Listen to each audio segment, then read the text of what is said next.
The Galactic Council chamber fell silent as the holographic display flickered to life. Ambassador Zarakel of the Hegemony stood before the assembled representatives of 47 species, her mandibles clicking with barely contained contempt. "The Dominion grows stronger each cycle," she announced.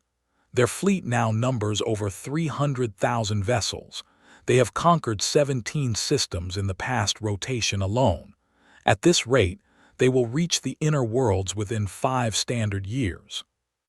Murmurs of fear rippled through the chamber. The Dominion was the nightmare that had haunted the galaxy for centuries. Their ships were massive, their weapons devastating, and their soldiers bred for nothing but war. Every species that had tried to stand against them had been crushed, absorbed, or simply erased from existence. High Chancellor Vorntek, a being that resembled a floating collection of crystalline structures, pulsed with dim light. "What options remain to us? We have tried diplomacy. We have tried tribute. We have tried everything." "There is one option we have not explored," said a soft voice from the back of the chamber. All eyes turned to see a small, hairless bipedal creature step forward. It wore simple clothing and walked on 2 legs with an awkward but determined gait. Compared to the magnificent forms around it, the creature looked almost pitiful, weak, fragile. This was a human, one of the newest species to join the galactic community. Their homeworld, a small blue planet called Earth, had only achieved faster-than-light travel 8 years ago. They had a single colony and a fleet of exactly 12 ships. "The human delegation will be silent," Ambassador Zarakel snapped. "This matter concerns only the senior species of the Council." "With respect, Ambassador," the human said, stepping closer to the central platform, "the Dominion will not care how long we have been in space when they come to kill us all. My name is Marcus Chen. I am the Chief Engineering Advisor for the Earth Confederacy, and I believe we can help." Laughter echoed through the chamber. Not all species laughed the same way, but the meaning was clear. The idea that these newcomers could offer anything against the Dominion was absurd. "Humanity has been a spacefaring species for less than a decade," High Chancellor Vorntek said, not unkindly. "The Dominion has been conquering worlds for 20,000 years. What could you possibly offer?" Marcus reached into his pocket and pulled out a small device. It fit in the palm of his hand, no larger than a stone. "This," he said simply. "What is it?" asked the Tellurian delegate, his multiple eyes focusing with curiosity. "It is a weapon, a new kind of weapon, one that my team has been developing since we first learned about the Dominion threat." More laughter followed. "A weapon that size." Zarakel's mandibles clicked with amusement. "Our capital ship weapons are the size of buildings. The Dominions are even larger. You expect us to believe that tiny thing could matter?" "Size is not everything," Marcus said calmly. "In fact, that is precisely the kind of thinking that has kept the Dominion winning for so long. Everyone keeps trying to build bigger ships, bigger guns, bigger everything. But bigger is not always better. Sometimes, smaller is more effective." He activated the device. A small hologram appeared above it, showing technical specifications that most of the assembled delegates could not understand. But some of the more technically minded species leaned forward with sudden interest. "What you are looking at is called a phase disruptor," Marcus explained. "It does not fire energy or projectiles. Instead, it creates a targeted quantum instability in the matter it contacts. In simple terms, it makes solid objects fall apart at the molecular level." "Impossible," said a Vorinth scientist from the back. "Such technology would require more power than a small device could ever produce." "That is what we thought too," Marcus admitted, "until we stopped trying to make the device more powerful and instead made it more efficient. Humans are not the strongest species. We are not the fastest or the toughest, but we are very, very good at solving problems. And the problem was not power, the problem was focus." He pointed to a section of the hologram. This component redirects 99% of the energy back into the device, creating a loop that amplifies the effect 1,000 times over. The initial power requirement is tiny. A standard portable battery can provide enough energy for hundreds of uses. The chamber had grown quiet. The laughter had stopped. Now there was only confusion and, in some faces, the first sparks of hope. "You have tested this?" High Chancellor Vorntek asked. "We have. Would you like a demonstration?" Marcus walked to the side of the chamber where a massive column of Dominion battle armor stood on display. It had been captured a century ago and placed here as a reminder of the enemy they faced. The armor was legendary. It could withstand direct hits from capital ship weapons. It was said that nothing in the galaxy could penetrate it. Marcus pointed his small device at the armor and pressed a button. A beam of pale blue light touched the surface of the armor for less than a second. The armor collapsed into dust. For a long moment, no one spoke. No one moved. Then pandemonium erupted. Delegates shouted in a dozen different languages. Some demanded to know if this was a trick. Others began calculating what such weapons could mean for the war effort. Ambassador Zorakel pushed through the crowd, her compound eyes wide with shock. "How many of these devices do you have?" "Right now, just this one prototype, but we have the designs ready for mass production. With the Council's resources, we could manufacture millions within a year." "Why?" Vorntek asked, floating closer to the human. "Why would you share this with us? You could keep this technology for yourselves. You could become the most powerful species in the galaxy." Marcus smiled, a strange expression that many of the aliens did not fully understand. "Because my people have a saying, an enemy of my enemy is my friend, and the Dominion is everyone's enemy. Besides, what good would it do us to be the last species standing in a galaxy of corpses? We did not come to space to conquer. We came to explore, to learn, to make friends. But when friends are in danger, you help them."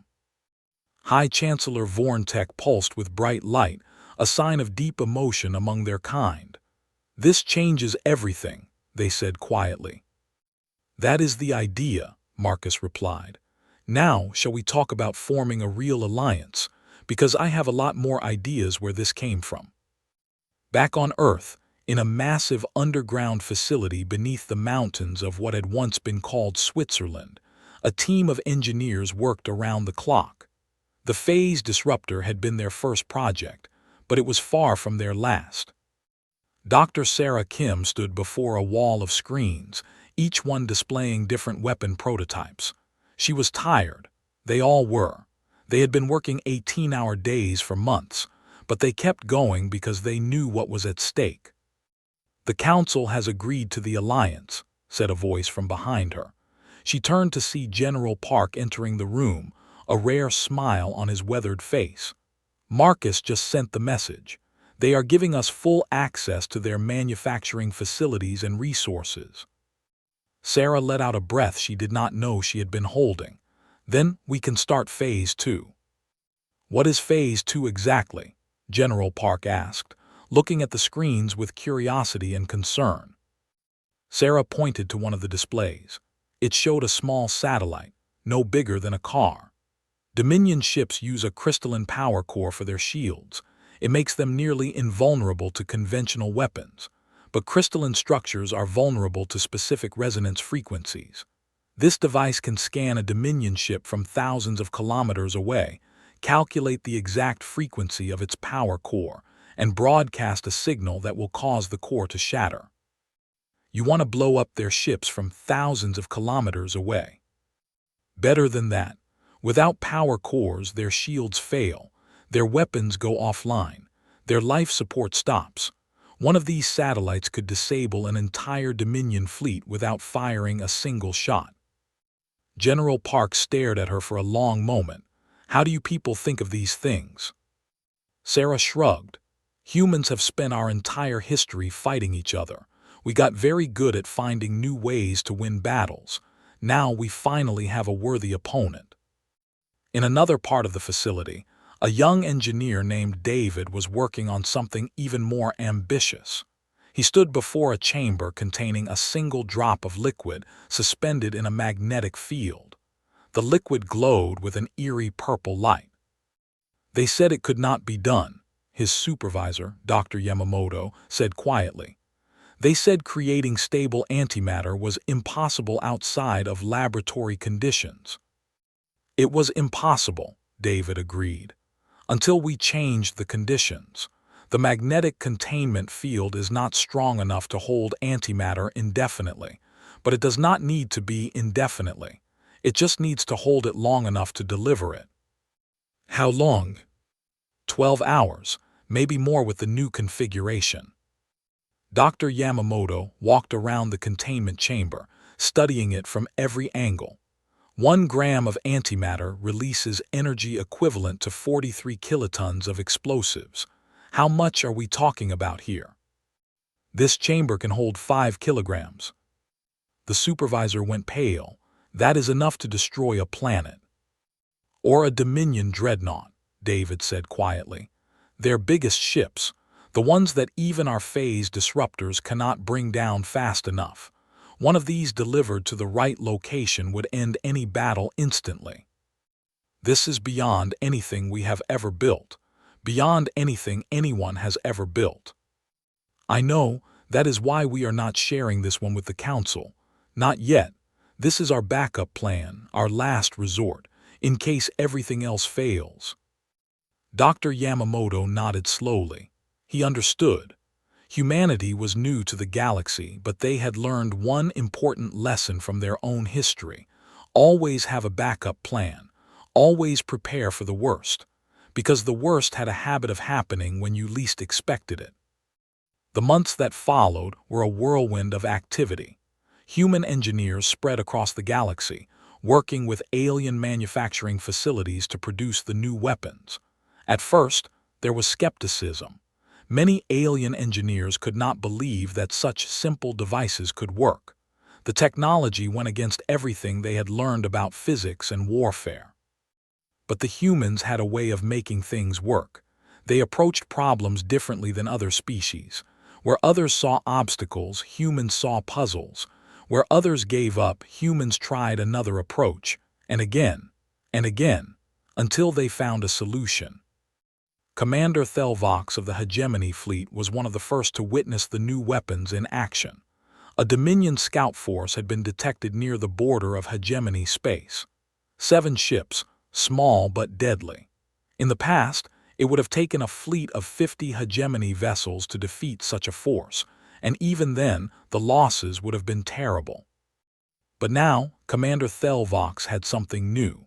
Her flagship carried a prototype of the Resonance Disruptor, the satellite device that could disable enemy ships from a distance, and each of her fighters had been equipped with miniaturized phase disruptors. The enemy has detected us, her tactical officer reported. They are moving to engage. Good, Thelvox replied. Let them come. Activate the Resonance Disruptor. The device hummed to life. For a moment nothing seemed to happen. Then one by one the Dominion ships went dark. Their shields flickered and died. Their weapons powered down. They drifted helplessly in space. By the ancient stars, the tactical officer whispered, it worked. Of course it worked, Thelvox said, though she was just as surprised. The humans designed it, now finish them. The battle, if it could be called that, was over in minutes. 7 Dominion ships destroyed without a single Hegemony casualty. It was the first real victory anyone had ever achieved against the Dominion. Word spread quickly. For the first time in thousands of years, the galaxy had hope. But the Dominion was not unaware of the threat. They had spies everywhere. And when reports reached the Dominion High Command about what had happened, they did not react with fear. They reacted with cold, calculating fury. These humans, the Dominion Supreme Commander said, studying the intelligence reports. Who are they? A new species, Supreme Commander, primitive, weak. They have been in space for less than a decade. And yet they have created weapons that our scientists say are impossible. Interesting.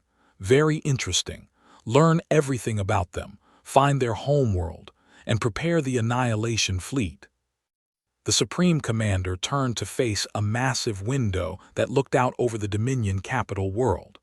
A planet that had once belonged to another species, a species that no longer existed.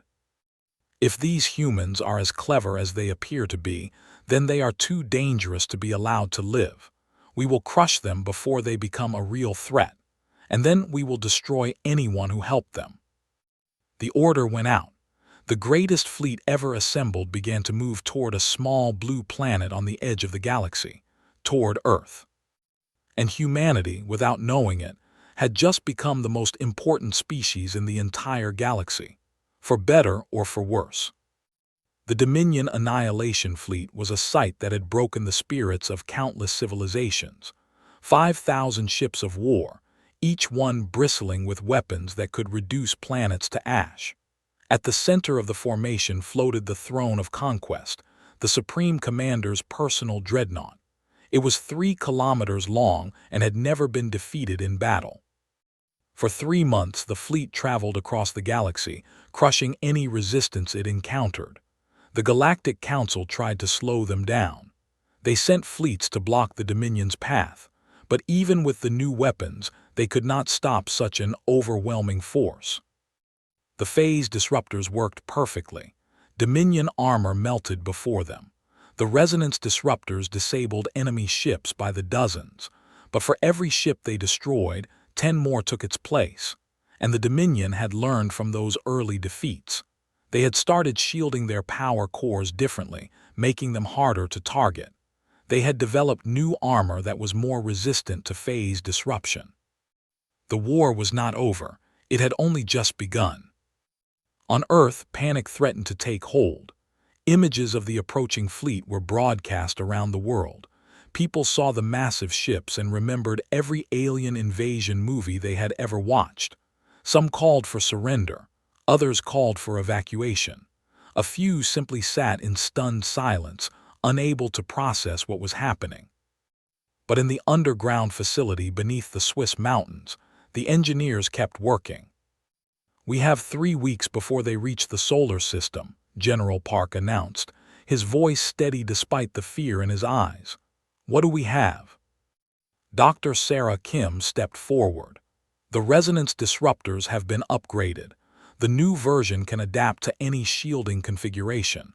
The Dominion's modifications will not save them." "Good, what else?" David, the young antimatter engineer, raised his hand. "The containment chambers are ready. We have 12 of them, each loaded with 5 kilograms of antimatter. That is enough to destroy their entire command structure." "The problem is delivery," Dr. Kim added. "The Throne of Conquest has point defense systems that can shoot down any missile we send at it. We would need to get the antimatter charges within a few hundred meters of the target to guarantee success." "Then we need a new delivery system," General Park said. "Something they cannot shoot down." Marcus Chen, who had just returned from the Galactic Council, walked into the room. He looked exhausted but determined. What about something they would not want to shoot down? Everyone turned to look at him. "Explain," General Park demanded. "The Dominion takes prisoners. They always have. It is part of how they expand their empire. They capture enemy personnel and use them as slaves, as sources of information, or as genetic stock for their breeding programs.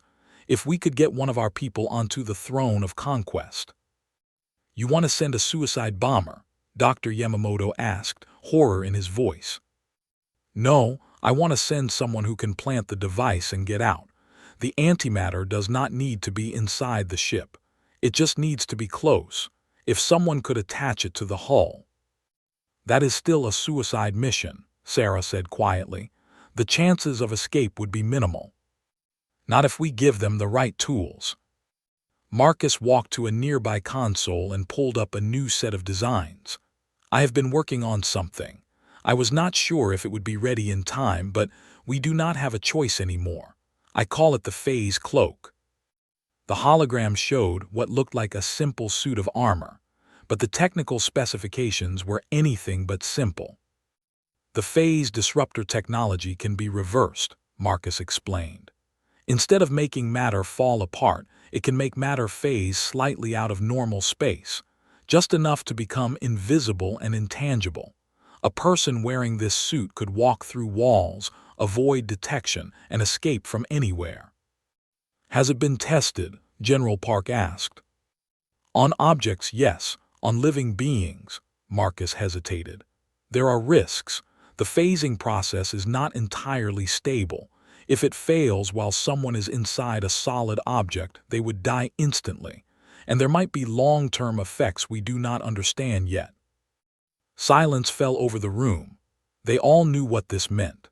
They were asking someone to put on an untested suit that might kill them, infiltrate the most heavily guarded ship in the galaxy, plant a device capable of destroying a planet, and somehow escape before detonation. "I will do it," said a voice from the back of the room.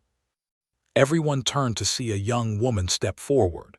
She was wearing the uniform of the Earth Confederacy Marines. Her name tag read Lieutenant Chen, and the resemblance to Marcus was unmistakable. "Lisa, no," Marcus said, his face going pale. "You cannot." "Someone has to do it, big brother, and I am the best pilot and infiltration specialist we have. You know that. You trained me yourself. This is not a simulation. This is real. You could die." Lisa walked up to her brother and put a hand on his shoulder. "Billions of people could die if we fail. Our parents, our friends, everyone we have ever known. I am not going to let that happen just because my brother is scared for me." Marcus stared at her for a long moment, then he pulled her into a tight hug. "I will make sure the suit works," he whispered. "I promise." The next 3 weeks were the busiest of their lives. Marcus worked around the clock, refining the phase cloak technology. He tested it over and over, pushing himself to the point of collapse. His sister's life depended on his work. He could not afford to fail. The rest of the team focused on the antimatter delivery device. They made it as small and light as possible, something that Lisa could carry on her back without slowing her down. The detonator was set to a timer that would give her exactly 30 minutes to escape after activation. Meanwhile, the Galactic Council was mounting its final defense. Every ship they could gather was positioned along the path to Earth. It would not be enough to stop the Dominion, but it might slow them down. And slowing them down was all humanity needed. The plan was simple but terrifying. Lisa would be captured along with a group of decoy prisoners. Once aboard the throne of conquest, she would activate the phase cloak, find the central power core, attach the antimatter device, and escape before detonation. If successful, the explosion would destroy the Supreme Commander and throw the Dominion fleet into chaos. That would give the Council forces the chance they needed to win the battle. If it failed, humanity would be destroyed. On the day of the mission, Lisa stood in the hangar bay of a small ship, wearing the phase cloak suit. It looked like ordinary body armor, but the technology inside was more advanced than anything ever created. Her father had come to see her off. Her mother had not been able to face it. "Be careful," her father said, his voice cracking slightly. "I always am." Marcus was there too, looking like he had not slept in days. "The suit has been tested 100 times," he said. "It will work. It has to work." "I know." Lisa hugged her brother one last time. "See you when this is over." She boarded the ship with the other volunteers. 50 Marines who had agreed to be captured, to be tortured, possibly to die, just to get Lisa onto that dreadnought. They knew what they were signing up for. They did it anyway. The ship launched, and all of Earth held its breath. The Dominion fleet detected the small ship immediately. As expected, they did not destroy it. Instead, they captured it, just as they captured all enemy vessels. The prisoners were taken to the throne of conquest for processing. Among them, wearing a suit that made her invisible to every scanner the Dominion possessed, was Lisa Chen. The Supreme Commander watched the prisoners being brought aboard with cold satisfaction. "Humans," he observed. So this is what our new enemy looks like. Weak, fragile. I cannot believe such creatures have caused us so much trouble. They are clever, Supreme Commander, his advisor noted.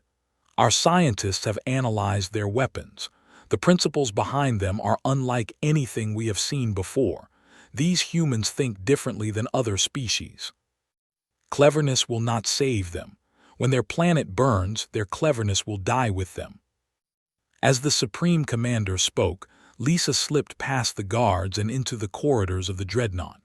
The phase cloak worked perfectly. She walked through walls, avoided patrols, and made her way toward the central power core. Her heart was pounding, but her hands were steady. The power core was in the exact center of the ship, protected by multiple layers of shielding and guards.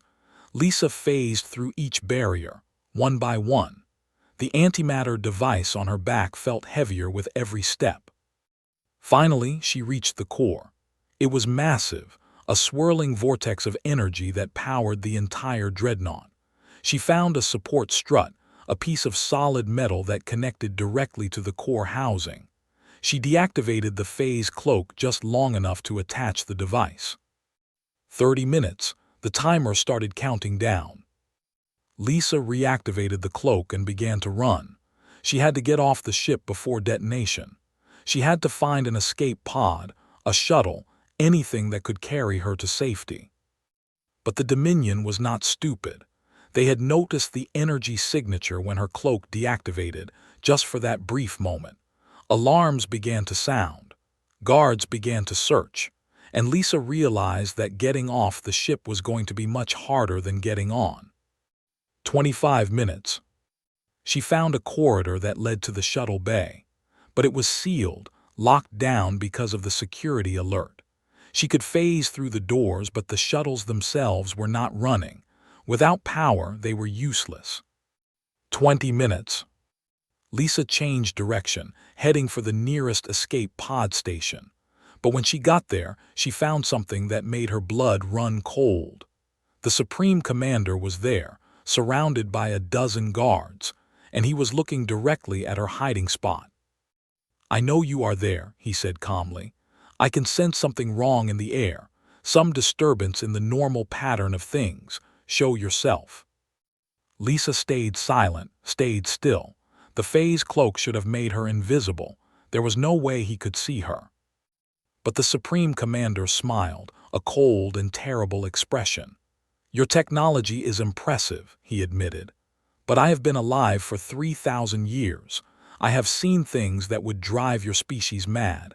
I can feel your presence, little human, your fear, your determination, your hope." He stepped closer. "Did you really think you could destroy me? Did you really think your pathetic species could challenge the Dominion?" 15 minutes. Lisa realized she was not going to escape. The timer was running and she was trapped. If she stayed where she was, she would die with the ship. If she revealed herself, she would be captured and killed anyway. Either way, the mission would succeed. The Supreme Commander would die. But that was not good enough. She had promised Marcus she would come back. She had promised her parents she would see them again. She was not going to break that promise.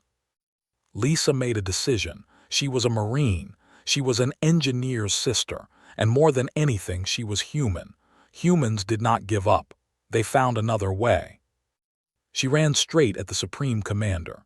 He sensed her movement and reached out to grab her, but she phased right through his claws. She passed through 3 guards the same way, their surprised shouts echoing behind her, and she dove into an escape pod, slamming her hand on the emergency launch button before anyone could stop her. The pod shot out of the dreadnought at maximum speed. Behind her, the alarms grew louder. She saw other pods launching too, crew members who sensed something was wrong and wanted to get away. 10 minutes. The Dominion fleet was all around her. Ships everywhere, their weapons powered and ready. Any moment now, they would realize what was happening. Any moment now, they would try to shoot her down. But then something wonderful happened. The Galactic Council fleet arrived. Hundreds of ships dropped out of faster-than-light travel, weapons blazing. The new weapons, the improved phase disruptors and resonance disruptors, tore through the Dominion formation. In the chaos, no one noticed a single escape pod speeding away from the battle. 5 minutes. Lisa watched through the pod's tiny window as the fight unfolded. The Council ships were outnumbered, but they were hitting hard. Dominion vessels were exploding everywhere. And the Throne of Conquest, the great dreadnought that had never been defeated, was trying desperately to flee. It did not get far. When the antimatter device detonated, it was like a new sun being born. The explosion was visible for millions of kilometers in every direction. The Throne of Conquest simply ceased to exist. The Supreme Commander, along with the entire Dominion High Command, was vaporized in an instant. The Dominion fleet, suddenly without leadership, fell into chaos. Ships began fighting each other. Some tried to surrender. Others fled in all directions. The Council forces pressed their advantage, hunting down the survivors with ruthless efficiency. By the time the battle was over, only 300 Dominion ships remained. They were quickly captured or destroyed. The greatest fleet in the history of the galaxy had been annihilated in a single day. And Lisa Chen, floating in her tiny escape pod, began to laugh with relief and joy. The celebrations lasted for weeks. Every planet in the Council threw parties. Species that had been enemies for centuries embraced each other as friends. And everywhere, people spoke about the humans who had made it possible. Marcus Chen became a hero. His face was broadcast across the galaxy. Statues were built in his honor, but he did not care about any of that. All he cared about was that his sister was safe. Lisa returned to Earth to a welcome that she would never forget. Millions of people lined the streets as her shuttle landed. Her parents pushed through the crowd to reach her, tears streaming down their faces. Her father hugged her so tightly that she could barely breathe. "You did it," he whispered. "You saved us all." In the months that followed, the galactic balance of power shifted completely. Without the Dominion, the Council was finally able to focus on peace instead of war. Trade flourished. Scientific cooperation increased. Species that had never trusted each other began working together. And at the center of it all were the humans. Human engineers spread across the galaxy, sharing their knowledge freely. They helped other species solve problems that had troubled them for centuries. They built new technologies that made life better for everyone. They asked for nothing in return except friendship and cooperation. "Why do they help us?" a young alien asked her father, watching as human workers repaired the damage from a Dominion attack. "Because that is what humans do," her father replied. "They see a problem and they fix it. They see someone in need and they help. It is in their nature." The Galactic Council officially recognized Earth as a full member, with all the rights and responsibilities that came with it. Ambassador Zarakel, who had once dismissed humanity as insignificant, personally apologized to Marcus Chen for her earlier words. "I was wrong about your species," she admitted. "You are not weak, you are simply different, and that difference saved us all." Marcus smiled. "We are all different, Ambassador. That is what makes us interesting, and that is what makes us stronger when we work together." Dr. Sarah Kim continued her research, developing new technologies that pushed the boundaries of what was possible. The phase disruptor technology was adapted for peaceful uses, allowing construction projects that would have once taken decades to be completed in months. The resonance technology became the foundation for a new form of communication that could transmit messages across the galaxy in seconds. David, the antimatter engineer, was recruited by the Council to help develop safe energy sources for struggling worlds. His work would eventually power billions of homes, keeping people warm and safe without risk of explosion. But not everything was perfect. The Dominion, though broken, was not completely destroyed. Pockets of resistance remained, hiding in the dark corners of the galaxy. They waited, planning revenge against the species that had humiliated them. General Park knew this. He kept the Earth's military strong, continued developing new weapons, and trained a new generation of soldiers. Hope for the best, he told his officers, but prepare for the worst. That is the human way. 10 years after the Battle of the Throne, Lisa Chen stood on a balcony overlooking the new capital of the Galactic Council. The city spread out below her, a marvel of architecture that combined the best of every species. Humans walked alongside aliens of every description, all working together, all living in peace. Marcus joined her, older now, his hair touched with gray. "Quite a view," he said. "It is beautiful," Lisa agreed. "Hard to believe this is where we ended up." "It is not where we ended up. It is where we started. The real journey is just beginning." Lisa looked at her brother. "You are still working on something, are you not? Another project, another impossible invention." Marcus grinned. "Always, that is what engineers do. We solve problems, and as long as there are problems in the galaxy, we will keep solving them." Far across the galaxy, in the ruins of the old Dominion homeworld, a message was being broadcast. It was a signal of hope, a call for the remaining Dominion species to lay down their weapons and join the new galactic community. Human engineers had built the transmitter, working alongside aliens who had once been their enemies. The message was simple: you do not have to be afraid anymore. You do not have to fight anymore. There is room for everyone in this galaxy. Come and join us. Let us build something better together. Some would answer that call, others would not. But that was okay. Humanity had learned long ago that you could not force people to change. You could only show them a better way and hope they would choose to follow. High Chancellor Vorntek, older but still glowing with light, addressed the Council on the 10th anniversary of the victory. "We have achieved more in the past decade than we did in the previous 1,000 years, they said, "and we owe it all to a species that we almost dismissed as insignificant." The Chancellor turned to look at the human delegation, now one of the largest in the chamber. "You asked nothing for yourselves. You shared everything you had. You risked everything for strangers. Why?" Marcus Chen, now the senior human representative, stood to answer. "Because we remember what it was like to be alone and afraid. We remember what it was like to think the universe was cold and hostile. And when we finally reached the stars and found others like us, we made a promise to ourselves. We would never let anyone feel that way again." He looked around the chamber at the dozens of species represented there. "We are all different. We come from different worlds with different histories and different abilities, but we all share the same galaxy, and that makes us family, and family takes care of each other." The chamber erupted in applause, in lights, in sounds of approval from countless throats and appendages. It was the sound of hope, the sound of a future worth fighting for. Outside the council building, a group of young beings played together in a park.